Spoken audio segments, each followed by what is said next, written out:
संविधान हमें दिया है, बराबरी का अधिकार दिया है, उसमें जो शिक्षा का अधिकार है, समानता के अधिकार है, वह इस सरकार के द्वारा कुचली जा रही है। हमलावर सरकार है, दलितों को उजाड़ रही है। जगह जगह आप देखे हैं बुलडोजर राज के तहत। ऐसी सरकार हमें नहीं चाहिए। हमें संविधान चलाने वाली सरकार चाहिए, संविधान से चलने वाली सरकार चाहिए। लेकिन यह सरकार संविधान का एक एक पन्ना दिन प्रतिदिन उसको चेंज कर रही है, बदल रही है। यह हमलावर सरकार है, संविधान पे हमला कर रही है। तो हम लोगों को ऐसी सरकार नहीं चाहिए। हम लोगों को सरकार चाहिए जो संविधान से चले और भगत सिंह के सपनों का सपना पूरा हो, अंबेडकर के सपना पूरा हो, गांधी जी के अभी सपना आप पूरा हो। भगत सिंह और अंबेडकर की बात कर रहे हैं तो हमें याद आया, सिकटा में भगत सिंह अंबेडकर लाइब्रेरी का ये अनावरण हो चुका है, लेकिन वहाँ पे किताबें नहीं है और उसके लिए युवाओं में बहुत सारा आक्रोश है। तो इसको कैसे दूर कीजिएगा? इसको भी हम लोग पूरा करने का काम करेंगे। सेकंड टर्म में हम लोगों ने बनवाया, अभी तो हाल ही में बना होना है, उसका बाउंड्री हुआ है, लाइब्रेरी बना है। लेकिन नेक्स्ट टाइम में हम लोग उसको चालू करवाने का काम करेंगे। अभी तक के यहाँ पे कितने मंत्री विधायक आए, लेकिन किसी ने लाइब्रेरी नहीं बनवाया। लेकिन वीरेंद्र गुप्ता ऐसा शख्स है जो अंबेडकर लाइब्रेरी बनवाए, और उसको हम लोग चलवाने का काम भी करेंगे।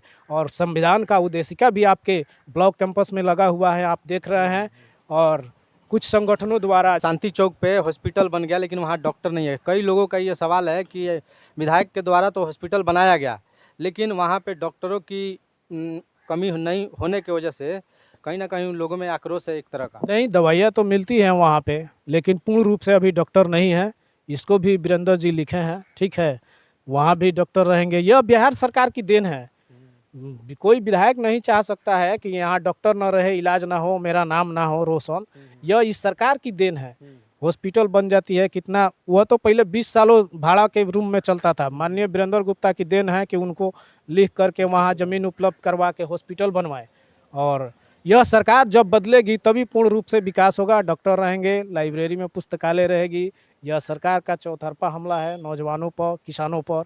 आप देखेंगे दलितों पर, गरीबों पर, मैंने हर क्षेत्र में देखेंगे। अभी इस सरकार ने SIR के माध्यम से लोगों को हमला किया है, ताकि इस लोकतंत्र को कैसे लूट ले। यह संवैधानिक नियम से जो चुनाव होता है, इसको ख़त्म करने में तुली हुई है।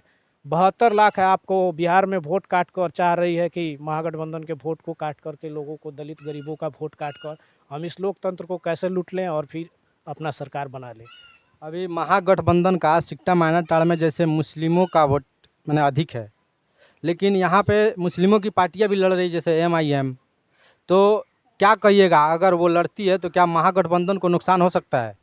कुछ नुकसान नहीं होगा। लोग जानते हैं कि आपको अगर भाजपा को हराना है तो आप आइए भाई, महागठबंधन में आपका स्वागत है। आप अकेले क्यों लड़ रहे हैं?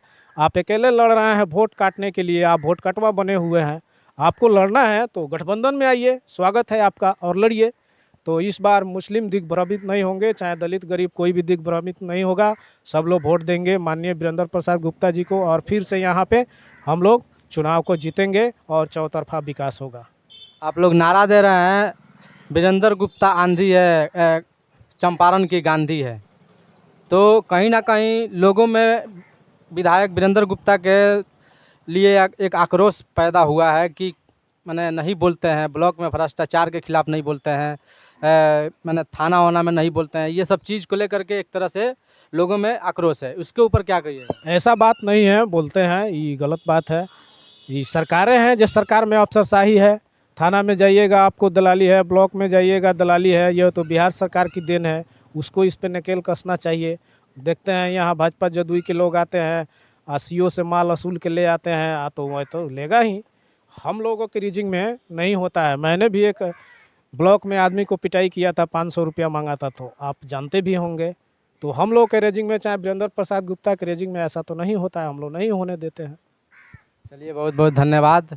तो जैसा कि आप सब देख रहे हैं कि हमारी बात RYA इनकलाबी नौजवान सभा के